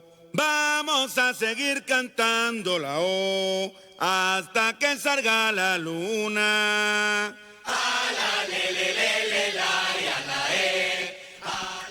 Y tiene que sonar un vallenato. Entonces, en esa playlist incluimos Realízame mis sueños del Binomio de Oro de América. Y la luna y el mar también se amaban, luna clara y eras mía. Y Lanchester también tiene que estar en esa playlist para los astronautas de Artemis. Eres una en un millón. Eres una en un millón. Y por eso yo te canto esta canción. Lo que yo le cantaría si estuviese en la aeronave, viendo la Tierra, le diría, eres una en un millón. más que el sol, sin duda alguna. Y también debería sonar Tiembla, de Desorden Público. Esa misma gente quiere que la tierra tiembla. Y esa misma gente quiere que la tierra tiembla, pa' que se caigan los malparados. Vamos a ponerla desde el principio. Ajá.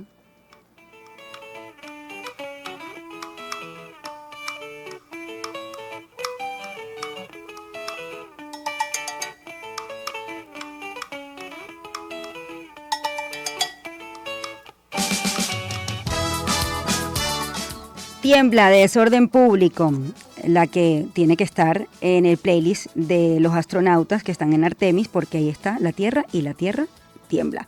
Vamos con Guaco. Guaco también tiene que estar en esa playlist con este tema.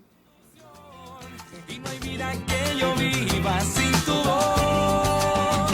Eres más que un día de sol, que todo el amor. No hay noche sin tu estrella ni mirada que se encienda sin tu respiración. Sin ti ya no sé. Y para su regreso a casa, les pondremos Param Pam Pam de la Dimensión Latina. Porque dicen que yo tengo para pam pam pam pam pam pam. Negra, mueve. Esta es nuestra sugerencia de playlist para los astronautas de la misión Artemis. ¿Ustedes qué canciones incluirían en ese playlist? Este es el nuestro, el de Chiri Radio y Circuito Onda. Negra, mueve la cintura. Historias que inspiran un cambio. En Shirley Radio, por Onda, la superestación.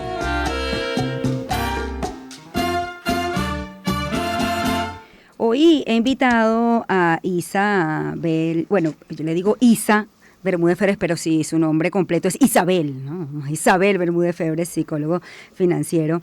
Y hoy la tengo porque ella puso un post bien interesante que voy a leer, que realmente es un tema incómodo, pero no por ser incómodo, no está presente en la cotidianidad de muchas familias, ¿no? Cuando tienes un familiar que depende de ti económicamente, esa persona no es libre, así escribe Isa en su post. No puede hacer lo que quiera porque necesita de ti para poder vivir.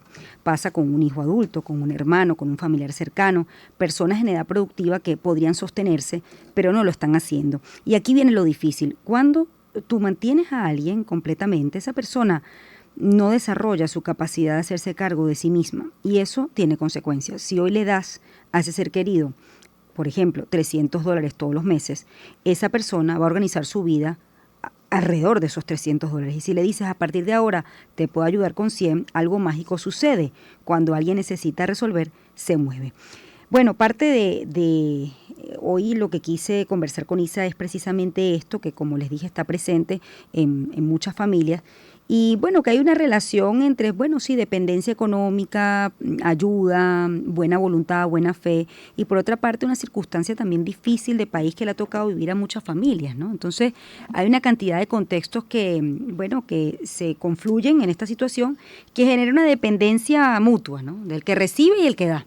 ¿Cómo estás, Isa? Buenos días y bienvenida. Gracias, Shirley. Mira, sí, efectivamente, esto es un tema que viven muchísimas familias venezolanas, en el que cuando uno está en una posición de poder ayudar a otro, pues uno trata de que los seres queridos que uno tiene cercano, pues no sufran, ¿no? Esa realidad que nosotros estamos viviendo aquí afuera. Mira, bien puede ser porque los queremos proteger, porque entra como que el ego también allá adentro, en que si yo te ayudo, entonces a veces no lo vemos, pero estamos también semicontrolando, ¿no? A esa persona, porque cuando uno le da dinero a un tercero, pues esa persona, como lo leías antes, pues va a resolver su vida con ese dinero que está recibiendo. Pero ¿qué pasa? Que cuando alguien no tiene una necesidad, cuando no existe esa, como que esa motivación intrínseca de que si yo quiero algo más, yo lo tengo que buscar, pues la verdad es que la gente se queda en un plano, no lo vamos a hablar cómodo, porque no necesariamente todo el mundo está cómodo, pero, oye, mira, estoy bien y me acomodo a lo que tengo. Y yo invito con ese post justamente a la gente a reflexionar, porque hay una línea muy fina entre ayudar a una persona que queremos mucho, ¿ok? Y en no permitir que esa persona logre desarrollar su máxima capacidad por sí misma. Y sobre todo el tema de libertad, Shirley. Porque cuando hablamos de dinero, pues quien genera su propio dinero y quien logra ahorrar y logra acumular dinero, pues tiene mucha más libertad que el que no lo tiene, ¿sí? Y hay un dicho muy venezolano que dice: el que tiene mesa se apoya. Mientras yo sea la mesa de alguien, pues esa gente se va a apoyar en mí.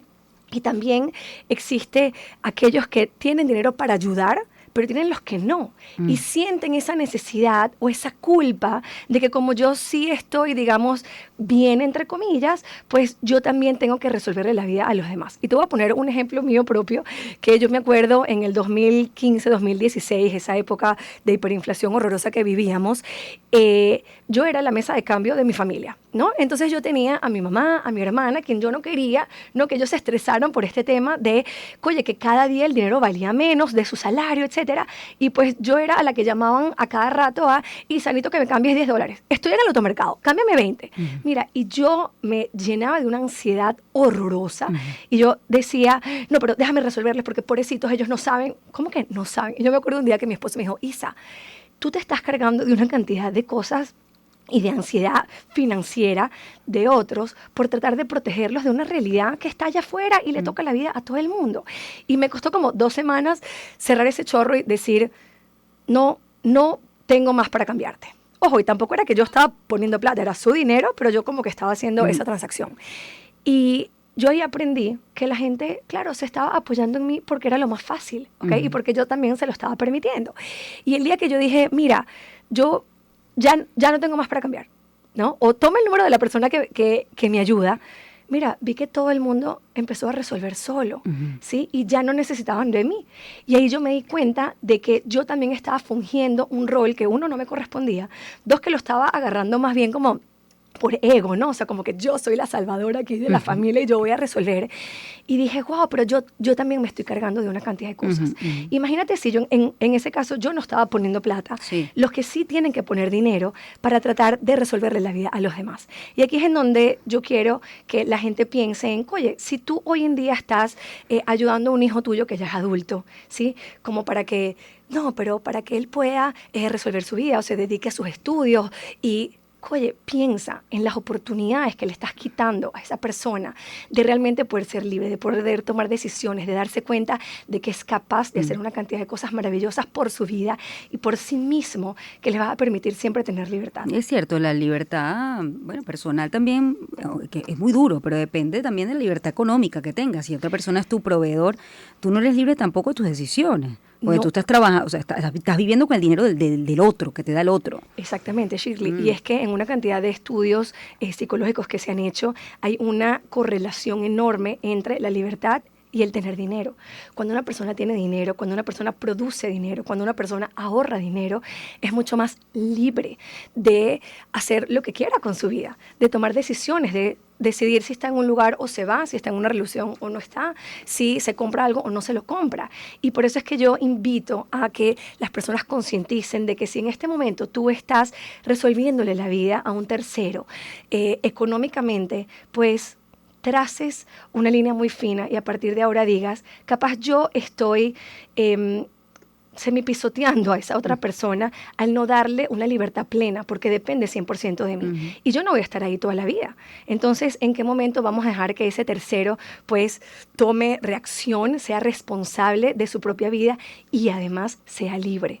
Porque mientras más dinero generemos, pues más libre vamos a ser en nuestra vida. Ahora, ¿cómo diferenciar la ayuda como complemento? Entendiendo la circunstancia económica del país, ¿no? La ayuda como complemento. Hay casos, por ejemplo, el tema de las remesas. Si hay gente que necesita la remesa para poder sobrevivir. Aquí la pregunta es, ¿hasta qué punto este es un complemento o siempre el hecho de que la persona cuente con una ayuda hace que esa persona se adapte a lo que recibe o no busca más? ¿Sí? ¿Cómo se establece esa diferencia en la ayuda que necesito o en la ayuda de que dependo? A ver, no sé si entiendes la diferencia. Sí, claro. Mira, Obviamente esto va a depender de cada caso, ¿ok? Aquí no podemos generalizar porque cada situación de cada familia o de cada persona va a variar. Pero yo pongo un límite cuando estamos hablando de una persona que ya es adulta, que es totalmente capaz de poder salir a trabajar. Productiva, sí. Que es productiva, que no tiene ningún tipo de discapacidad, digamos, aunque incluso te puedes conseguir a gente allá afuera trabajando sin un brazo, sin una pierna, o sea que el límite de discapacidad física realmente a veces tampoco cae en esto, pero estamos hablando de una persona que mira, es inteligente, ¿ok? Una persona que puede salir allá afuera, así sea, a vender café. Mira, cuando estamos hablando de que yo soy un padre, que le estoy dando dinero a mis hijos cuando ya se graduaron de la universidad, cuando ya son adultos, le estoy resolviendo las deudas que tienen. Ahí estás, lamentablemente, haciendo que ese familiar no logre desarrollar esa capacidad de ser totalmente libre, responsable de su vida, porque la verdad es que tú no vas a estar ahí toda la vida. Te puedes conseguir también, mira, Isa, pero es que yo ayudo a un tío mío que tiene capaz 40, 50 años, que pobrecito, él ha tenido muy mala suerte. Esa mala suerte, ¿de dónde vino?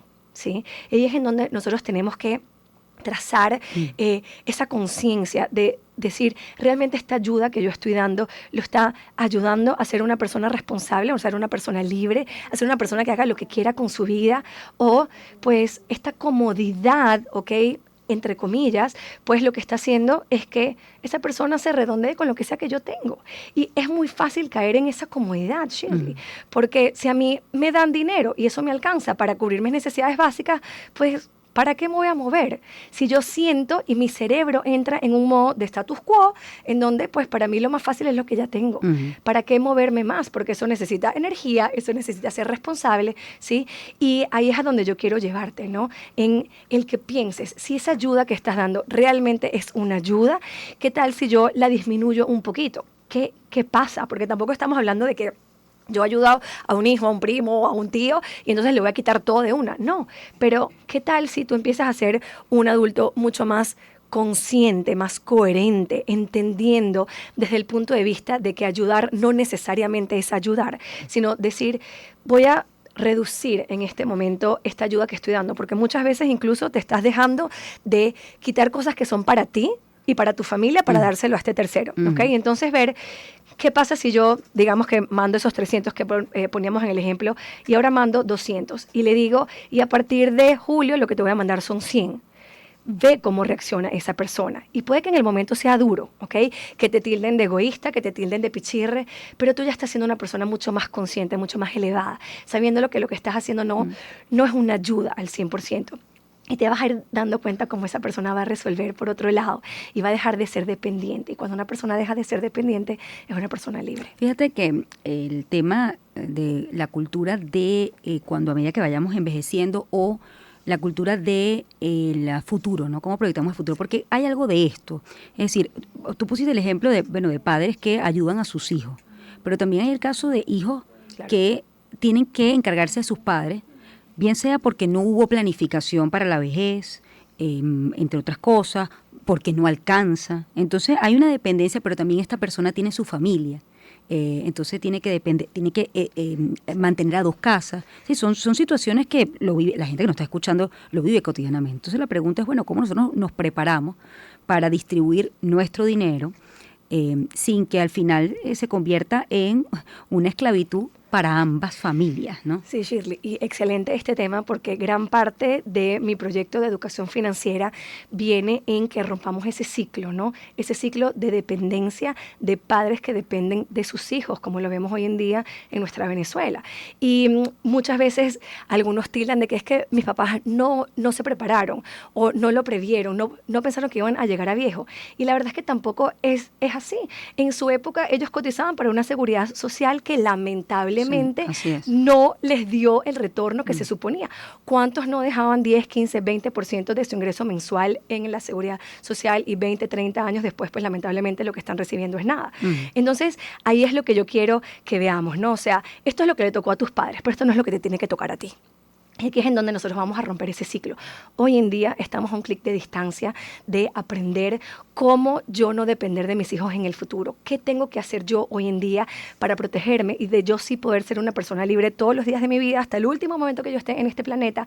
Porque yo sí dispongo de dinero y me preparé para ese retiro, para esa vejez. Y es que cuando hablamos de retiro, de jubilación, no estamos hablando de una edad. ¿Sí? Estamos hablando de una cantidad de dinero. ¿Puedo yo retirarme o no retirarme con la cantidad de dinero que tengo? ¿Sí? Entonces, ¿qué es lo que tenemos que hacer? Primero que todo, educarnos, entender qué cosas hay más allá del ahorro, por ejemplo, las inversiones. Hoy en día, todas las personas del mundo podemos invertir en bolsa.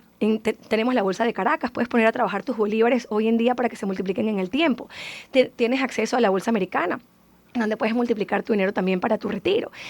Claro que da miedo porque es algo muy ajeno a nosotros, no nos han educado en este tema, pero eso no significa que yo no lo pueda hacer.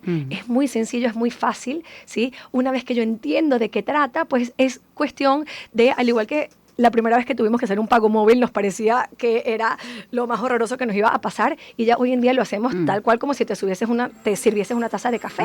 Entonces, cuando tú aprendes a hacer algo por ti mismo y por tu futuro, ahí te das cuenta de que no tengo que cumplir ese mismo ciclo que mi familia está viviendo hoy en día. Si quieren aprender a planificar su futuro, @Isa Bermúdez Febres, por allí pueden conseguirte. Isa, gracias. Creo que es un tema muy oportuno y interesante por demás. 8:26, hacemos una pausa, ya volvemos. Tu destino sonoro. ¿Sabías que eso que publicas en tus redes sociales pudiera estar alejándote del trabajo que sueñas? Hola, soy Isa Bermúdez y esto te puede interesar.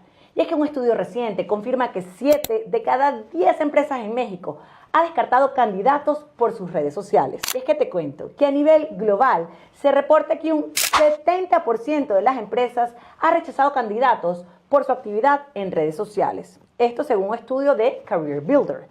Y entre las razones típicas destacan fotos inapropiadas, opiniones radicales o quejas sobre jefes pasados. El informe menciona un tema que ha generado debate, y es que las redes sociales borran la frontera entre lo personal y lo profesional, con reclutadores que están revisando perfiles personales en procesos formales. Ahora te pregunto, ¿tú crees que es justo que un post viejo te cierre puertas laborales? O sí, las empresas definitivamente deben enfocarse en evaluar no solo las habilidades duras, sino también cómo te comportas. Mi recomendación es que siempre cuides tu huella digital. Lo que pasa es que nosotras las dos seguimos absolutamente activas en trabajo.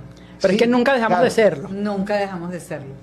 Yo no tengo memoria de haber estado. Yo tuve un solo paréntesis en mi existencia, que fue un posparto, que de 8 meses de amamantamiento. Lo que pasa es que ahorita uno lo disfruta diferente, porque claro, ya tú no tienes, responsabilidades o no tienes, y lo que hace, ¿quién le va a decir a uno qué es lo que tiene que hacer por a estas eso, alturas de la vida? A cierta edad no importa lo que te digan, haces lo que te provoca, trabajas si quieres trabajar, si no quieres trabajar y tienes la posibilidad de no hacerlo, lo haces. Es decir, esa segunda libertad es eso, es la desfachatez de ya no importa el qué dirán. Yo nunca me he sentido tan creativa como ahorita. Yo a veces creo que es como ¿quieres que, saber por qué? Bueno, yo no te sabría dar una explicación científica. La que a mí se me ocurre es que yo creo que todo lo que tienes en la cabeza empieza como a salir. De depender. Claro, si uno ha construido su independencia y tú tienes autonomía y has trabajado para ser autónomo y andar de tu cuenta, ¿cómo es que un buen día te van a decir que tú no puedes con el carro, que no puedes hacer esto? No juegue. Esa casa suelen decirle que es la casa de las 1000 cabezas, que es una cosa así como terrorífica. Realmente es un artista plástico el que vive en esa residencia, está muy cerquita de la esquina del muerto, entonces además tiene así su tinte ahí como misterioso. El artista se llama Etanis González, es artista plástico y siempre se inspiró como en la vida y obra de Reverón. Y este señor a lo largo de 3 años estuvo recogiendo muñecas, comenzó por las muñecas de su hija, ¿bien? Para poder hacer esta instalación. con el fin, básicamente, de, bueno, hacer como una crítica a ese producto excesivo, a ese reciclaje que es necesario, y también al paso de la ciudad. Sí, es una forma también de reflexionar, como te decía, desde la década de los 60 comienza a hablarse en Italia de ese arte poveda, o es arte pobre, ¿no? Y realmente era una crítica, una reflexión a esto que nos está llevando el consumismo, ¿no? Nosotros consumimos, compramos, desechamos y a veces no sabemos dónde va todo eso que desechamos, ¿bien? Sobre todo acá en Venezuela, que el sistema de reciclaje no es precisamente algo que esté como bien implantado en la sociedad, ¿no? Sí, ciertamente. Entonces le dijeron, aquí está la crema. No, sí, vamos a la playa. es así normalmente. Exacto. Porque era metro, ella le gustaban los metrosexuales. No sé, pero... que cuando te depilas eres metrosexual. Supuestamente, sí. Bueno, esto no me gustaría que fuera negociable. Es decir, yo no puedo estar no estoy hablando solamente de tu esposo, de tus parejas anteriores. O sea, yo no puedo estar con un hombre, por ejemplo, con vello en el cuerpo porque no me gusta, pues, porque a mí... Bello y eso no me importa porque... Otra cosa. Bueno, claro, pero bueno, para mí, por ejemplo, eso. Para mí siempre ha sido mi espacio, no lo negocio. Me gusta que me respeten mi espacio. Tenía antes parejas que no le gustaba mi carrera, mi profesión. Entonces eso tampoco lo negociaba yo. Muy bien. Mira, yo no me manejo en esos términos. Pero no es que ni suave ni gafo, o sea, ningún tipo de descalificativo ni calificativo ni nada de eso, yo no lo permito. Adjetivo solo bueno. Solo bueno. Y cuando viene otra vez con otra cosa, le digo, mira, en esos términos no nos vamos a entender, yo no estoy acostumbrado a eso, chao. Si no puedes con eso, chévere, pero yo prefiero irme. No, bueno, ser proveedor constante. Ok. Y aparte de eso... No, es que eso pesa. Eso genera las otras cosas, porque cuando tú estás en una relación y te vuelves un único proveedor, entonces estás amañando o apañando a lo que yo siempre digo en contra. O sea, esto es una relación de a dos. La relación de uno no existe, pero estoy solo, ¿entiendes? Onda, la superestación. Como la vida misma. Seria cuando se amerita, llena de fe cuando toca y en un bochinche cada vez que se puede. Shirley Radio con Shirley Barnaghi. Todo de la cultura pop. Valeria Valle y Jorge Roy. Un par que no necesita presentación. Kiara y Rafael Romero. Onda Beat. La onda de los melómanos. Leo Aldana y Mariana Marval. Un espacio pensado para hombres e irresistible para las mujeres. Mal entendido. Con Luis Jerónimo Abreu. Ya no estoy para eso. Mariela Celis y José Rafael Briceño. De lo bueno poco, porque si no empalaga. Somos tradición con futuro. Una radio que se escucha y se ve. Onda, la superestación. Así somos. ¿Sabías que eso que publicas en tus redes sociales pudiera estar alejándote del trabajo que sueñas? Hola, soy Isa Bermúdez y esto te puede interesar. Y es que un estudio reciente confirma que 7 de cada 10 empresas en México ha descartado candidatos por sus redes sociales. Y es que te cuento que a nivel global se reporta que un 70% de las empresas ha rechazado candidatos por su actividad en redes sociales. Esto según un estudio de Career Builder. Y entre las razones típicas destacan fotos inapropiadas, opiniones radicales o quejas sobre jefes pasados. El informe menciona un tema que ha generado debate, y es que las redes sociales borran la frontera entre lo personal y lo profesional, con reclutadores que están revisando perfiles personales en procesos formales. Ahora te pregunto, ¿tú crees que es justo que un post viejo te cierre puertas laborales? O sí, las empresas definitivamente deben enfocarse en evaluar no solo las habilidades duras, sino también cómo te comportas. Mi recomendación es que siempre cuides tu huella digital. Lo que pasa es que nosotras las dos seguimos absolutamente activas en trabajo. Pero es que nunca dejamos de serlo. Nunca dejamos de serlo. Yo no tengo memoria de haber estado. Yo tuve un solo paréntesis en mi existencia, que fue un posparto, que de 8 meses de amamantamiento. Lo que pasa es que ahorita uno lo disfruta diferente, porque claro, ya tú no tienes, o sea, responsabilidades o no tienes, o sea, y lo que haces, ¿quién le va a decir a uno qué es lo que tiene que hacer Por a estas eso, alturas de la a vida? cierta edad no importa lo que te digan, haces lo que te provoca, trabajas si quieres trabajar, si no quieres trabajar y tienes la posibilidad de no hacerlo, lo haces. Es decir, esa segunda libertad es eso, es la desfachatez de ya no importa el qué dirán. Yo nunca me he sentido tan creativa como ahorita. Yo a veces creo que es como ¿Quieres que, saber por qué? Bueno, yo no te sabría dar una explicación científica. La que a mí se me ocurre Ajá. es que yo creo que todo lo que tienes en la cabeza empieza como a salir.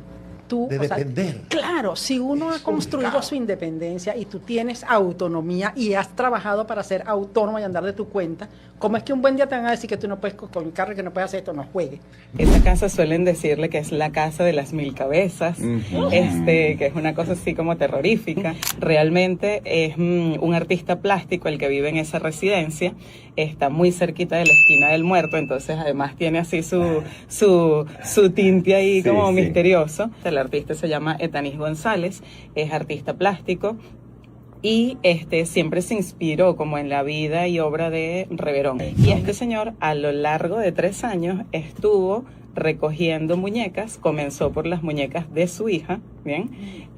Para poder hacer esta instalación, con el fin básicamente de, hacer como una crítica a ese producto excesivo, a ese reciclaje que es necesario. Junto a Alfredo Naranjo, compositor, vibrafonista, percusionista, vamos a explorar sobre estas letras que desde la salsa pues también hablan de la Semana Mayor, de la religión, de cómo, la religión también está presente en este género. ¿Cómo estás, Alfredito? El color y el sabor llegó a este estudio. Un abrazo grande para todos y para todas y para ti, querida Chile. Un abrazo. Por favor. Bueno, ¿qué estamos escuchando de fondo? Estamos escuchando a Héctor Lavoe en ese tema icónico que se llama El Todopoderoso, que lo produjo junto a Willy Colón y que además, dicho sea de paso, es un tema de un venezolano, Perucho Torcat, es una composición de Perucho Torcat que inmortalizó Héctor Lavoe al final, finalizando esta Semana Mayor, donde se conmemora pues la pasión de Cristo para todos los que creemos en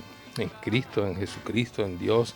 Y bueno, la salsa no escapa pues de que haya gente apasionada en tocar el tema, muchos desde el relato, otros desde su convicción personal de fe, y me parece maravilloso el playlist de hoy. En el Todopoderoso, ¿cómo está planteado la figura de Dios, de Jesús, de Dios, de Jesús como hijo de Dios? ¿Qué habla en el Todopoderoso? Básicamente es un relato en este tema del Vía Crucis, ¿no? Y hay algún coqueteo allí con alguna opinión personal, porque por supuesto sabemos y entendemos que pese a todas las vicisitudes de ese gran genio del canto que fue Héctor Lavoe, nunca he escuchado yo que era una persona de mal corazón, que era una persona, con ciertos aturdimientos existenciales, pero una persona de buen corazón, pues, que tenía la fe ahí, que ejercitaba dentro de su existencia el amor a sus hijos, a su familia, a la esperanza.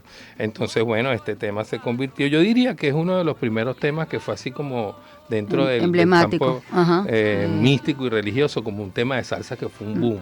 Uno empezó como a pensar en Cristo desde ahí. Vamos a escucharlo. Héctor Lavoe con Todopoderoso. Ni existiera la creencia, cada cabeza es un mundo. Todos tenemos problemas que tienen su solución, sin pensar que el de la muerte, de eso se encarga el Señor. Así es. Es cierto. El Todopoderoso. Vamos con Richie Ray y Bobby Cruz, señor, con este tema, Los Fariseos. Así es. Pedían que se soltase a Barrabás. Este hombre es justo. Bueno, hablemos de cómo se expresa en la Semana Mayor, pues, ¿no? El tema de los fariseos, qué interesante. Bueno, mira, tú sabes que yo creo que de las primeras estrellas del sonido salsa y de Fania All Star, ellos fueron los primeros representantes, digamos, que avanzaron con la bandera de la religiosidad, ¿no? Richie Ray y Bobby Cruz son pastores cristianos evangélicos desde 1970. Es por ello que dentro de su repertorio dinámico de gran salsa dura, de trompetas estruendosas, siempre se toca el tema religioso desde la visión de Cristo, ¿no? Entonces, bueno, este es uno de esos temas que además es un tema súper conocido. Vamos a escucharlo. Pedían la sangre justa de Jesús, pedían que se soltase a Barrabás. Vamos con El Buen Pastor. El Buen Pastor, Rafi Levy. Ay.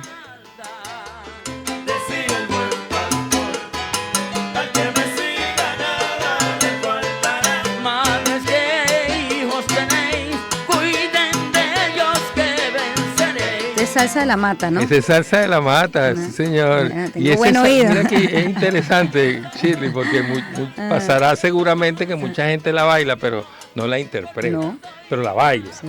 Pero ese mensaje va a ir subliminal entrando al corazón de las personas, ¿no? Ahí lo tenemos, vamos a escuchar un pedacito y hablamos de este buen pastor.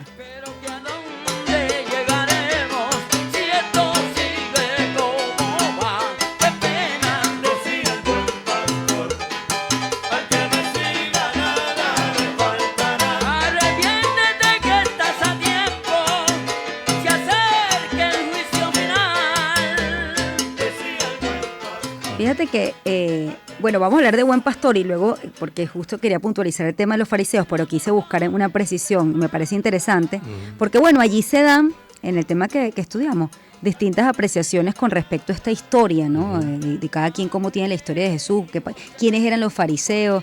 Bueno, es bien interesante ese tema, ¿no? Muy interesante. Me parece interesante. Y voy a detenerme a escuchar la canción, poco para entender la visión, ¿no? Entonces, bueno, son temas bastante, diría yo, polarizados, pero sí creo que, bueno, habla mucho de la visión que se tuvo por un buen tiempo de lo que realmente le pasó a Cristo, ¿no? Sí. Entonces, eso está en la salsa, ¿no? No está... Eso está en la salsa. Sí, no está ahí. Ayer estaba, no vamos a entrar en el tema, quería decir, pero ayer cuando estaba haciendo el playlist, mi hermano estaba al lado mío, que fue a visitarme, y me dijo, cuando estaba escuchando los temas, me decía, pero eso es como política. Sí.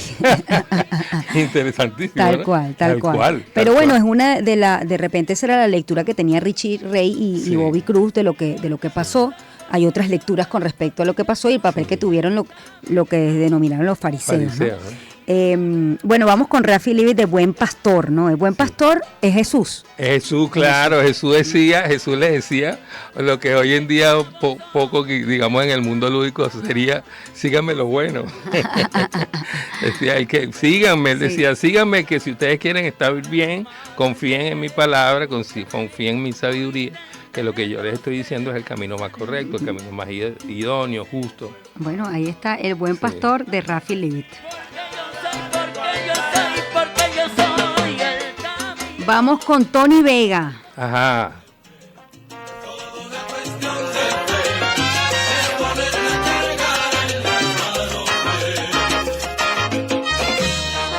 El hombre de Nazaret.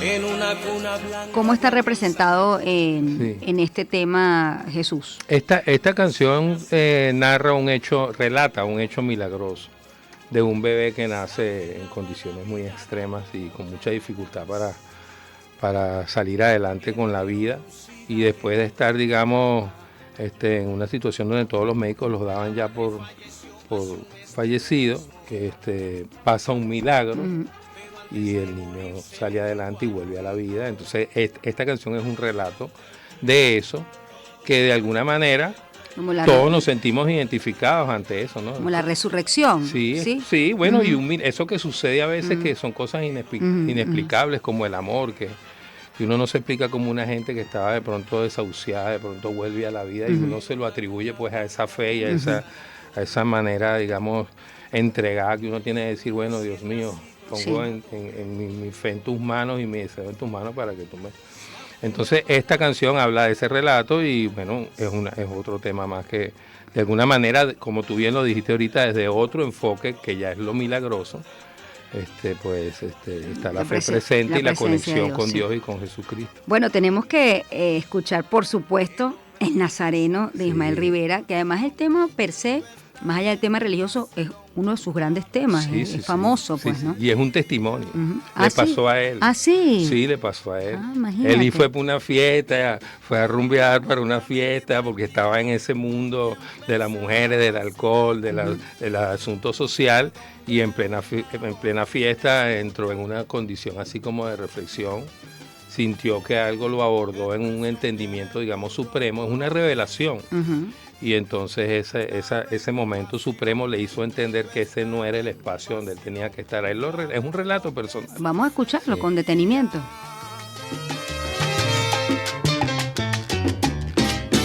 Cuando ya me divertía y empezaba a vacilar, no sé de dónde una voz vine a escuchar. ¿Qué expresión tiene tu rostro? Se refleja en la alegría. Qué interesante, no imaginaba que era una historia de él, ¿no? El Nazareno, Ismael Rivera. Y bueno, pasamos con Arrepiéntete. Yo creo que hemos hablado aquí del Dios bondadoso, el milagroso, pero también está el Dios, bueno, castigador, ¿no? Tenerle miedo a alguien superior. Sí, exactamente, ¿no? Arrepiéntete, ¿no? Aquí escuchamos también a Richie Ray. Richie Ray, Bobby Cruz, sí. A ver. Hay una voz que te dice conviértete, que te están buscando, y tú serías más que tonto si no supieras. En la música de Richie Ray y Bobby Cruz siempre está presente el tema religioso, de alguna manera. No en todas las canciones. Por ejemplo, Richie Ray y Bobby Cruz es Jala Jala, que es tremenda fiesta de rumba, eso, ¿no? Pero sí en sus discos está siempre un tema, dos temas que tienen que ver con el terreno reflexivo de la conducta humana, de la espiritualidad, sí, ciertamente. La pregunta que te tenía, que desde hace tiempo, desde que comenzó desde que me dijeron que este iba a ser el ciclo, tú sabes que quería preguntarte si los que han sido los principales, digamos, cantautores o exponentes de la salsa han sido profundamente cristianos, católicos, o también han sido creyentes de otros ritos. ¿Por qué te lo pregunto? Bueno, por ejemplo, la salsa cubana, o para no decir cubana, el ritmo cubano, yo no sé si atado, digamos, al tema político, donde pues no podía creerse, o no se podía creer en la religión católica, entonces empezaron a creer, digamos, en otras cosas. Exactamente. Entonces me preguntaba yo si es un híbrido, porque fíjate, hay temas, por ejemplo, a María Leonza en la salsa, que lo canta Rubén Blades. Sí. Entonces, y el mismo Rubén en otro tema tiene reflexiones alusivas que tienen que ver mucho con el budismo, por ejemplo, ¿no? Yo creo que tiene que ver Shirley con la universalidad de las religiones. Creo que todos los seres humanos precisamos lo mismo, amor, salud, amor colectivo, ¿entiendes? Reciprocidad en el amor, bienestar. Yo creo que todos los seres humanos, digamos, tenemos esa precisión y por supuesto la música no escapa de eso. Y creo que dentro de las diferentes líneas o los diferentes enfoques, ya sea Richie Ray siendo pastor evangélico o Blades en sus reflexiones a nivel de filosofía, creo que al final nos encontramos en el mismo punto, ¿no?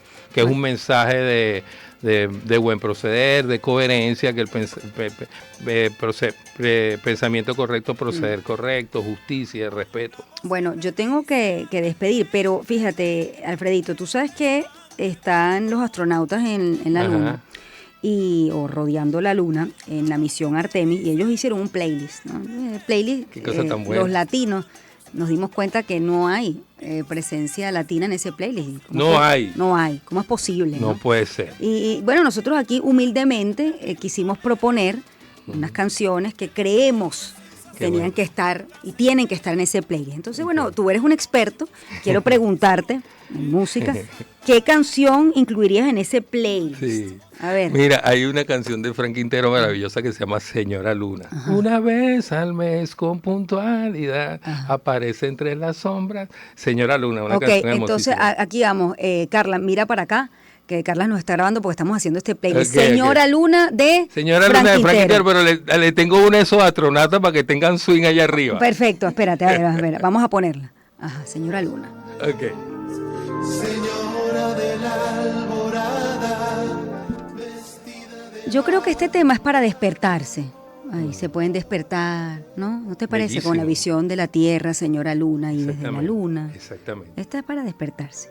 Ahora, vamos a ponerle swing a esto, ¿no? Sabor. Yo le sugeriría al equipo aquí una. ¿Vas a poner uno? Yo quiero cantar una. Vaya pues. Ajá. ¿Cuál tienes allí? Calle Luna, calle Solimar Rivera. Calle Luna, calle Sol. Ahí está.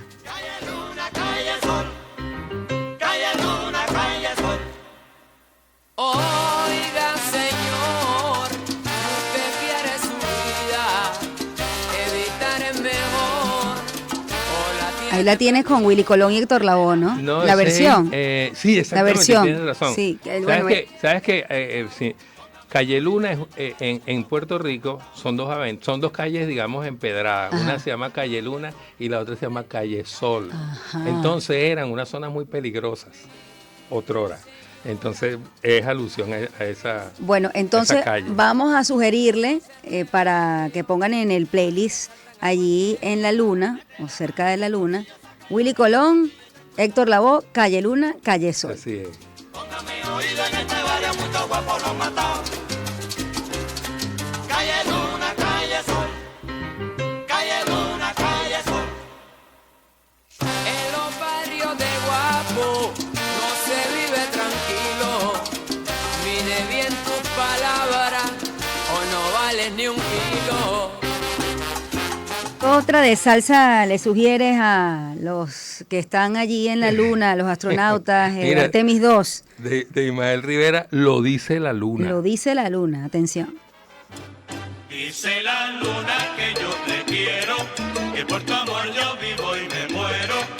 Dime mami que me quieres tanto, o más de lo que yo te quiero. Ajá, esta está como para una tarde, ¿no? Sí, una eso tarde. sí, exactamente, tranquilo, sí, antes de regresar a la Tierra, ¿no? Exactamente, sí. Ahora, ojo, pueden conseguir cosas por allí, ¿no? Claro, Claro, y exactamente. entonces sí, porque bueno, nosotros pensamos que somos los únicos que estamos en el mundo, Exactamente. pero quizás Tito Rodríguez le dice, Los marcianos llegaron ya.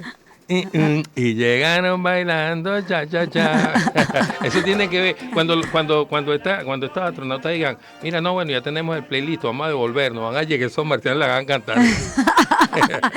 bueno, para el último día del regreso, que es el 10 de abril, mosca, cuidado, porque Tito Rodríguez les dice que los marcianos Llegaron ya. Bailando y uno gozando y rascando un güiro. Bueno, ¿qué pasó? Ese playlist que tienen allí bueno. le faltaba nuestro swing, ¿ah?